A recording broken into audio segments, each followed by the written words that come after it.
ব্যভিচারের কারণে স্ত্রীকে যদি তালাক দেওয়া হয় তাহলে কি স্ত্রী কোনো মোহর পাবেন? মশার রক্ত কাপড়ে লাগলে সেটা নামাজ তাতে নামাজ হবে কিনা? এক স্ত্রীর বিছানায় শুয়ে তার প্রতি মনোযোগ না দিয়ে আরেক স্ত্রীর সাথে মেসেজিং বা খোশ গল্প করা কি জায়েজ?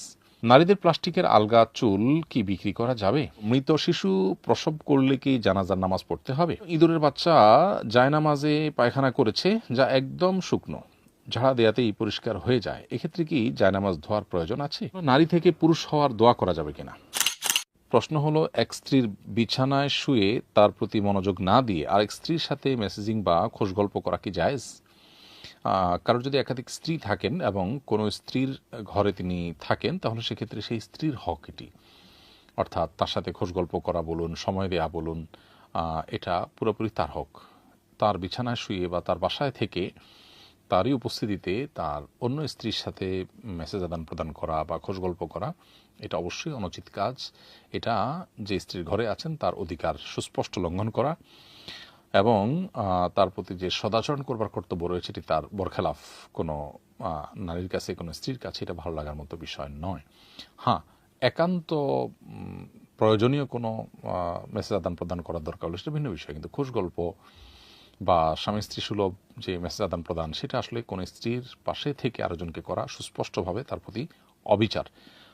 এটা যদি কেউ করে থাকেন তার আল্লাহকে ভয় করা উচিত এবং এই ভুল দ্বিতীয়বার যদি তিনি না করেন সেদিকটা তাকে অবশ্যই লক্ষ্য রাখতে হবে। আমরা অনেক সময় আমাদের আশেপাশের আমাদের পরিবারের সদস্যদের হক নষ্ট করে ফেলি, আমরা ভুলেই যাই যে তাদের হক নষ্ট করলেও কিন্তু আল্লাহর কাছে আমাদের জবাবদিহিতা আছে। আল্লাহ তাআলা একাধিক স্ত্রী বিয়ে করলে সে সমস্ত মানুষদেরকে বলেছেন, সে সমস্ত মানুষদেরকে যারা একাধিক বিয়ে করবে তাদেরকে বলেছেন তারা যেন ইনসাফ করে, তারা যেন সমতা বজায় রাখে। অতএব যার যেদিন পালা বা যার সাথে যেদিন থাকার কথা সেদিন তার হকই আদায় করতে হবে। অন্য সাথে খোশ গল্প করা তার সামনে, এটা তার হক নষ্ট করার শামিল। এরপরে প্রশ্ন হলো, মৃত শিশু প্রসব করলে কি জানাজার নামাজ পড়তে হবে? উত্তর হলো, কোনো শিশু যদি জীবিত জন্মগ্রহণ করেন তাহলে সেক্ষেত্রে তার জানাজা নামাজ পড়তে হবে, আর যদি মৃত জন্মগ্রহণ করে তাহলে ফুকাহা হানাফের মতে তার জানাজা নামাজ পড়তে হবে না। যদিও অন্য ইমামরা বলেন যে অঙ্গ প্রত্যঙ্গ যদি হয়ে যায়, মায়ের গর্ভ থেকে যদি মৃত বের হয়, তারপর তার জানাজা পড়তে হবে। হার্টবিট চলে আসছে, তারপর যদি মায়ের গর্ভেও মারা যায়, তারপর তার জানাজা পড়তে হবে, এরকম কথা অন্য ওলামা ইকরাম, বিশেষ করে সৌদি আরব ওলামা ইকরাম, ওলামায়ে হানাবেলা বলেন। এই প্রসঙ্গে জাবের রাদিয়াল্লাহু তাআলা হাদিসটি আমাদের কাছে গুরুত্বপূর্ণ, যে নবী করিম সাল্লাল্লাহু আলাইহি ওয়াসাল্লাম বলেছেন, আত-তিফলু লা ইউসাল্লা আলাইহি ওয়া লা ইয়ারিসু ওয়া লা ইউরাস হাত্তা ইয়াস্তাহিল। তিরমিজি বর্ণিত হাদিসে নবী সাল্লাল্লাহু আলাইহি ওয়াসাল্লাম বলেছেন, বাচ্চা মারা গেলে তার জানাজা হবে না, তার কোনো ওয়ারিসও হবে না, সে ওয়ারিস হিসাবে পাবেও না যদি তার জন্মের পর মানে তার মধ্যে যদি কোনো প্রকার নড়াচড়া না থাকে বা তার মধ্যে যদি কোনো প্রকার প্রাণ না থাকে। তো এই জন্য ফুকাহা হানাফের মতে জন্মের পরপর যদি মারা যায় তারপরেও তার জানাজা হবে, আর যদি মাতৃগর্ভ থেকেই মৃত অবস্থা দুনিয়াতে আসে তাহলে তার জানাজা বিধান নেই ফুকাহা হানাফের মতে।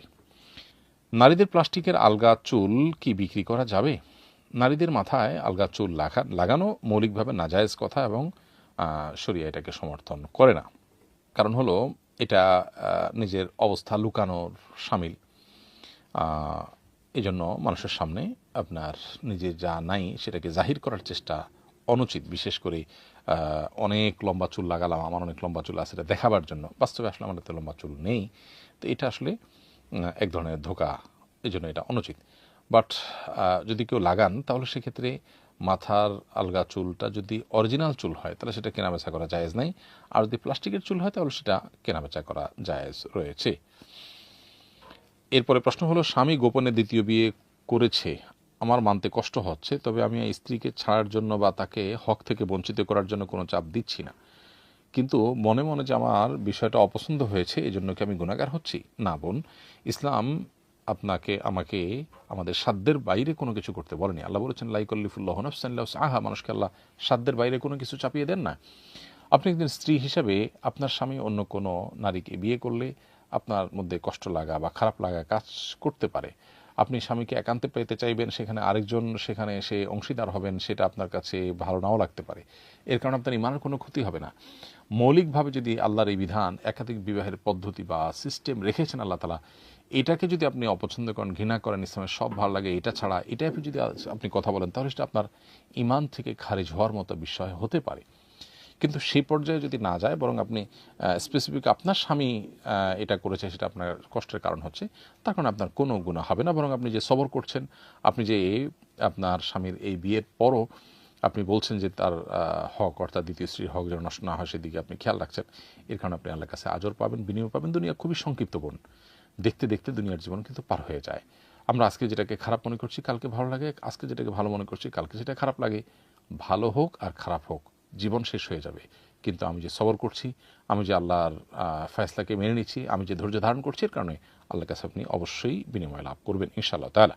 এরপরে প্রশ্ন হলো, ইঁদুরের বাচ্চা জায়নামাজে পায়খানা করেছে, যা একদম শুকনো, ঝাড়া দেয়াতেই পরিষ্কার হয়ে যায়, এক্ষেত্রে কি জায়নামাজ ধোয়ার প্রয়োজন আছে?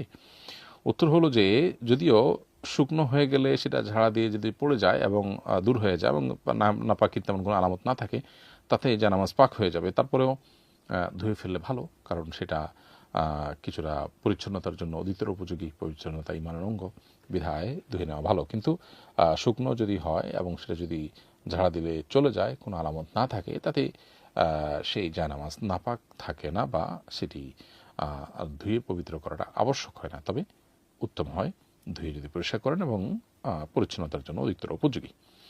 এরপরে প্রশ্ন হলো, নারী থেকে পুরুষ হওয়ার দোয়া করা যাবে কিনা? আল্লাহ রাব্বুল আলামিন যাকে নারী হিসেবে তৈরি করেছেন, তিনি পুরুষ হওয়ার দোয়া, এটা সুস্পষ্ট সীমালঙ্ঘনের শামিল। আল্লাহ সুবহানাহু ওয়া তাআলা বলেছেন, লা তাগয়িরা লিল খালকিল্লাহ, আল্লাহ সৃষ্টিতে কোনো পরিবর্তন চলে না বা করা যাবে না। তো মৌলিকভাবে এই যে কেউ নারী হয়ে পুরুষ হতে চাওয়া, পুরুষ হয়ে নারী হতে চাওয়া, এটা আল্লাহ তাআলার ফয়সালার বিরুদ্ধে আপনার অভিযোগ করার শামিল, এবং এটা এক ধরনের দোয়ার ক্ষেত্রে সীমালঙ্ঘন। আর আল্লাহ তাআলা বলেছেন, সীমালঙ্ঘনকারীদেরকে আল্লাহ তাআলা পছন্দ করেন না, ইন্নাহু লা ইউহিব্বুল মুতাদিন। এই জন্য এই ধরনের দোয়া আল্লাহর কাছে করাটা অনুচিত, এবং এটা ভয়াবহ একটি বিষয় যে আল্লাহর শানে এমন কিছু আমি পেশ করলাম যেটা আসলে আল্লাহর শানের সাথে যায় না, বা দোয়ার নামে এক ধরনের সীমালঙ্ঘন হয়ে যায়। এটা করা উচিত নয়। মশার রক্ত কাপড়ে লাগলে সেটা তাতে নামাজ হবে কিনা? মশার রক্ত কাপড় লাগলে নামাজে কোনো অসুবিধা হবে না, কারণ মশার রক্ত এক তো পরিমাণে অনেক কম থাকে, দ্বিতীয়ত প্রবাহমান রক্ত থাকেও না।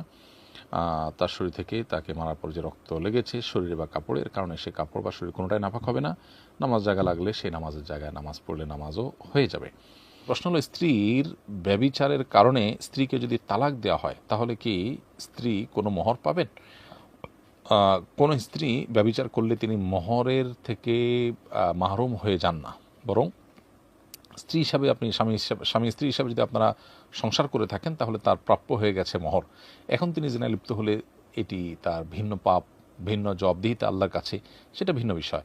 কিন্তু এর কারণে আপনি তার মহারণা যেটা প্রাপ্য হয়ে গেছেন তিনি ইতিমধ্যে, অর্থাৎ এই ঘটনার আগেও তিনি, অর্থাৎ ব্যভিচার লিপ্ত হওয়ার আগেই তিনি এই মহারণার অধিকারী হয়ে গেছেন, সেটা থেকে আপনি তাকে বঞ্চিত করতে পারেন না, বা সেটা পাওয়ার হক তার অবশ্যই থাকবে।